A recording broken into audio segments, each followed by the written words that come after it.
ঠিকাদাৰ ক'ত চিনি নাপাওঁ আজিলৈকে ইমান দিন হ'ল 6 মাহৰ ওপৰত হৈ গ'ল এনেকুৱা ধূলি বালি আমাক খুৱাই আছে ল'ৰা ছোৱালী বেমাৰ পঢ়া শুনা কৰিব নোৱাৰা হৈ গৈছে ঘৰত থাকিব নোৱাৰা হৈ গৈছে আঁঠুৱাৰ তলত থাকিব নোৱাৰা হৈ গৈছে ইমান থাৰ্ড ক্লাছ ঠিকাদাৰ এনেকুৱা কাম কৰি আছে ঠিকাদাৰ ক'ৰ মই আমি দেখাই নাপাওঁ মানুহ ক'ত আছে ইমান গাড়ী ঘোঁৰা চব বেয়া হৈ গ'ল মানুহ বেয়া হৈ গ'ল মানুহৰ বেমাৰ আজাৰ মই আজি 6 মাহ ধৰি কাহৰ ট্ৰিটমেণ্ট কৰি আছোঁ কাহৰ কাৰণে কথা ক'ব পৰা নাই ক'ত মানুহ আছে ক'ত আছে ঠিকাদাৰ মাতিব লাগে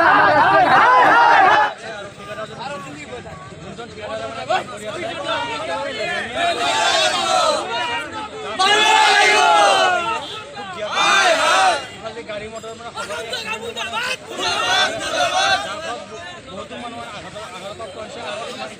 চলাফিৰা কৰাটো মানে বহুত অসুবিধা হৈ আছে